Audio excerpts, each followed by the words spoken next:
Hello and welcome back to my channel. My name is Amy, and if you're new here, I'm in the process of opening a fabric store, and I just got my first wholesale order.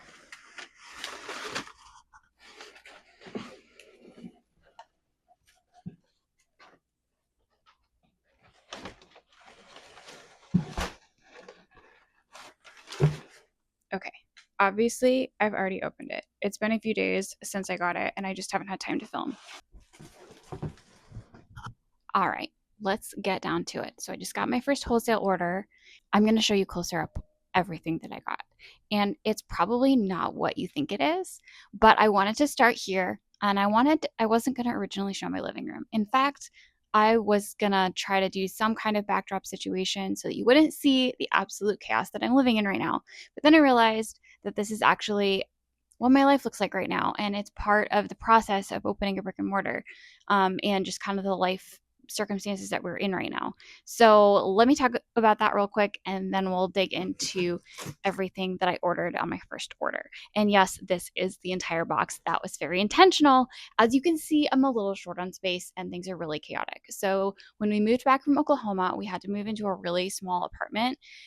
I'm being dramatic. It's a great apartment, but it is really small. And having a couple of side hustles that I had condensed down, and then also knowing that I'm opening a brick and mortar, there's a number of things that I owned that I didn't want to get rid of because I knew I would need that for the shop. And if you own a brick and mortar or you've ever run a small business, you know that every single penny matters. And because of that, I have a number of things. You can see off to the side, these are photography backdrops that I'm not using right now because I closed my business years ago, but I am keeping them because I want to have a photography studio in the shop. I haven't told anyone that yet. That's top secret, sort of, but I just told the whole internet, so. I want, space permitting, because we don't have a space yet, so I don't know if it'll work. I want to have a space for people to take photos of their projects, and of course I'll be using it for the shop content as well, so I think it'll be a really multi-use space.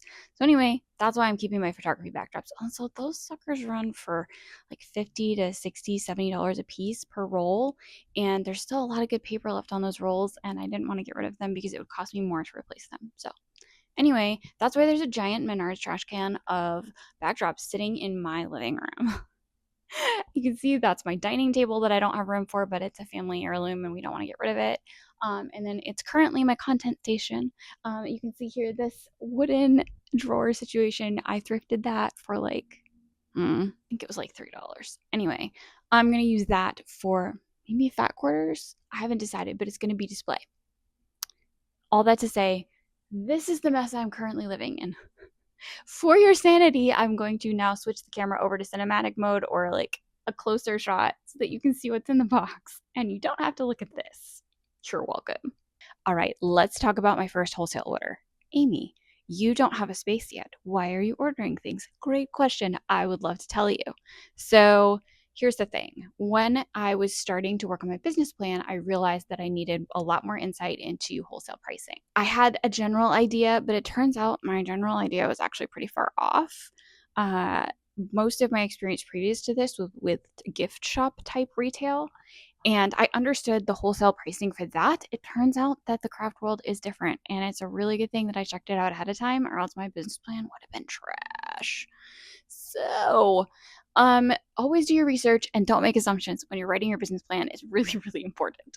I'm really thankful that I did this. But what I did was I opened an account with a craft distributor that had pretty low order minimums, and opened that account so that I could view wholesale pricing and get an idea of what things were going to cost and what was out there. Spoiler, it's really overwhelming. There is so much out there. And that's the other reason I wanted to place an order. So, first of all, I had to place an order. The distributor that I signed on with requires an order every 3 months, in order of their minimum order every 3 months in order to keep the account open. I could have just let the account close. I didn't want to waste their time or mine with that. So I just went ahead to place an order. And here was my strategy for doing that. So I was like, well, first of all, obviously, as we discussed, it needed to be a really small order. So like physically, it needed to be a small items that I could store really easily. And second of all, it wasn't going to be fabric. So fabric by the bolt, you've got to buy the whole bolt. So it's a really big initial investment right up front. And that wasn't something that I was ready for. And I also can't be storing bolts of fabric around right now. So unless I knew I was going to use them right away, which I'm not. So the idea was physically small items. And then my other idea was I want to test some things. There's some things that I probably want to stock, but I'm not as familiar with and haven't used personally. And so there is an element of wanting to product test some things. So I want to test them out, see how they work, make sure I can explain them to other people, and make sure that they're a good product because I don't want to stock garbage products in my shop. There's so many options out there. Why stock something that's crappy? So the two things that my criteria were was it small and easy to store, and is it something that I can test and work with while I'm waiting? So here we go. I'm going to start with the biggest thing that I ordered. Okay, the biggest thing that I ordered is this applique pressing sheet. I'm going to say right off the bat that I wish some people would update their branding. It's fine. I'm trying to get over that because I am a sucker for cute packaging and great branding, and this is not that. However, I have seen great reviews on this product, and applique is quite popular right now. So I figured it would be good to have in the shop, and I was kind of confused about it because honestly, I've never done applique before. So I don't know if I should be admitting that as someone who's literally opening a shop, but there's so many things out there and you can't do them all. I guess you can, and I do try. Anyway, I needed more familiarity with this. So this is a non-stick fabric sheet, and I'm not even going to try to explain it right now because I still need to get to know how to use it, but that is the entire point of this. So I ordered the applique pressing sheet, and if I love it and it works well, it will be in the shop. Next items. I ordered 2 of the Friday Pattern Company Heather Blazer patterns. Very excited about this. So cute. Very, very cute. But I am going to be using this pattern to do a project that will probably be a store sample. So, and I also want to test how it works. I don't know if it'll work for a quilt coat. Basically, I saw that, what's my favorite pattern? What's the fabric? I saw a version of this made with Fabulism wovens, and it made me want it immediately. So I'm going to probably test this, and I haven't decided what fabric I'm going to test it with, but from Friday Pattern Company, the Heather Blazer. Ordered 2 of those. So the shop is going to be both conducive to quilters and apparel sewers. That's the goal. And so you can see I have an apparel pattern that I purchased. I also purchased a few quilt patterns, and I'm really excited about them. So these are pattern designers that I have followed and admired for years. I wanted some patterns that were kind of going to be good across seasons. First up is Lo and Behold Stitcheries Upscale Plaid. She actually has 2 plaid patterns, and I kind of wish I had ordered both of them, but we're starting with Upscale Plaid. And what I love about this is that it has 6 different layouts. So you've got coaster, placemat, pillow, lap quilt, throw quilt, queen, king. So there's so much you can do with it. And this kind of looks holiday-ish, but I think it would be really beautiful fall quilt. And I actually bought all the fabric to make a lap size in like bright summer colors. So we'll see if I get around to making that. I actually decided to use the fabric for a tote bag instead. I have a piece of tape on the one I opened so that's my store use copy, and the other one can be inventory. But this is the first time that I had opened one of Lo and Behold's patterns, and it is so good. There's so much information in here, so many charts, really, really helpful. Love it. Very excited. All right. Next, from Pen and Paper, Book Nook.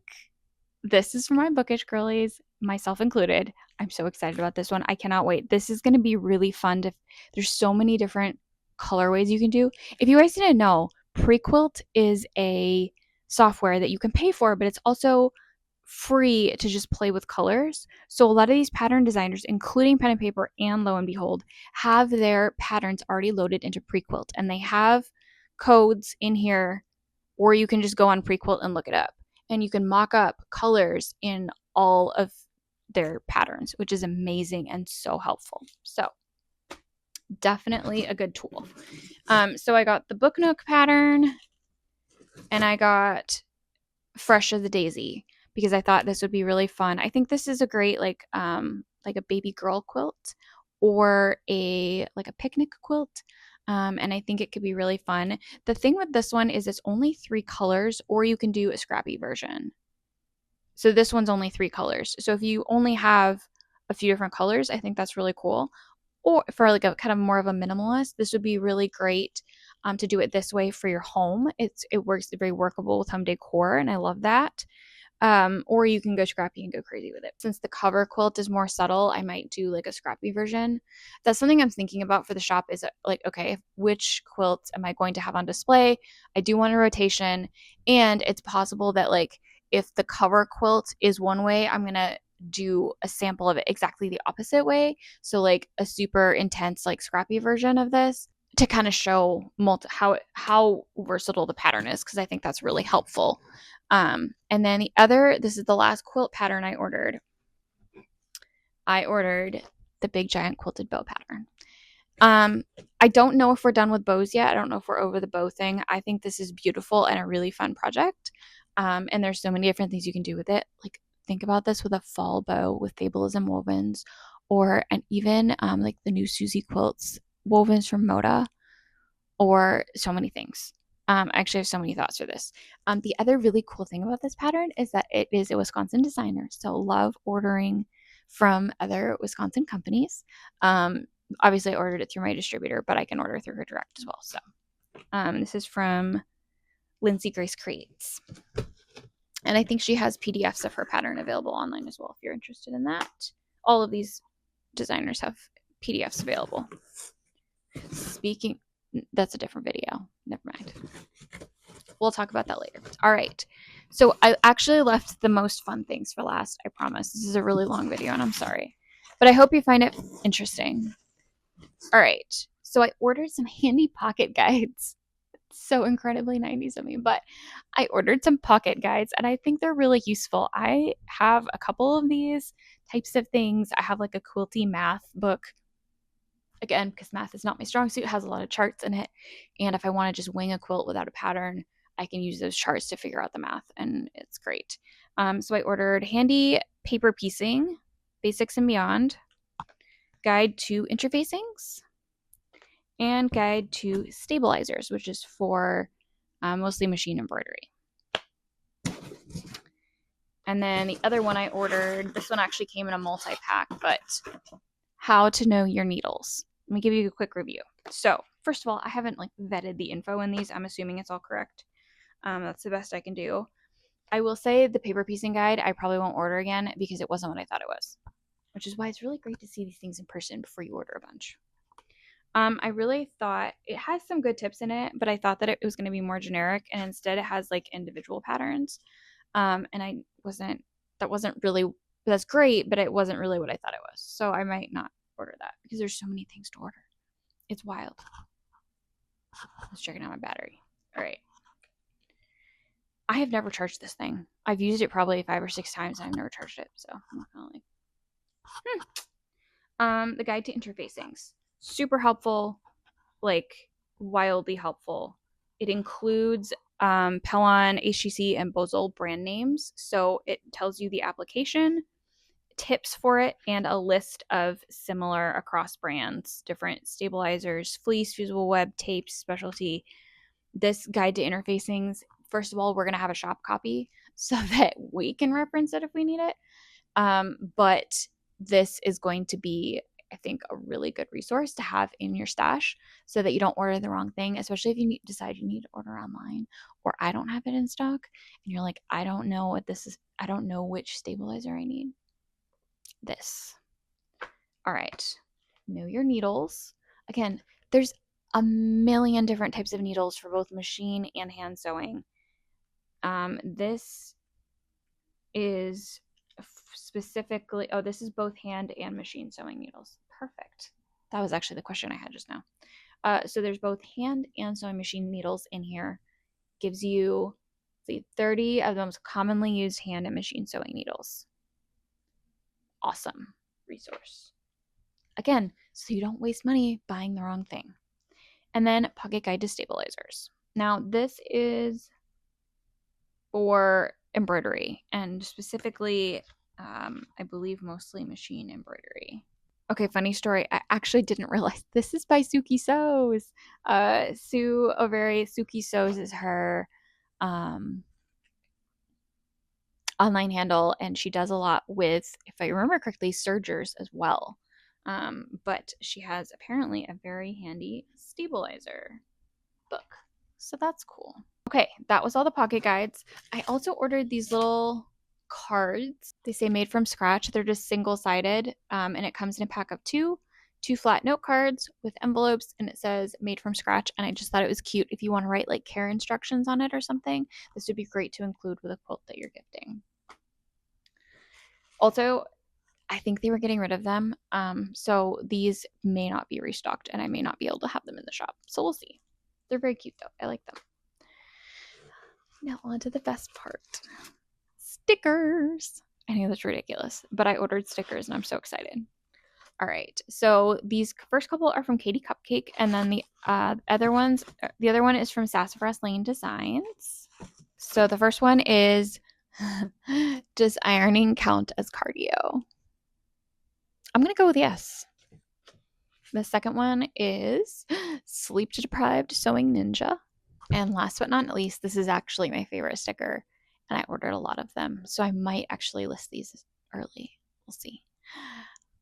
State of Wisconsin quilty stickers from Sassafras Lane. They have all the states, but I grabbed the Wisconsin one because we are a Wisconsin fabric shop. So I ordered a ton of these. I think they're so cute and so fun. And honestly, put it on your water bottle and you have a great reference tool because these are like all real quilt blocks on here.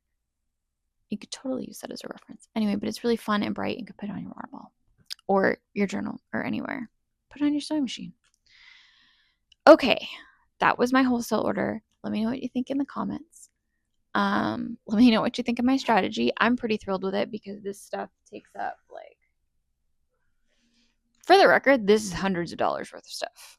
But I'm thankful that I was able to find smallish items. Like this is the biggest thing that I ordered by far.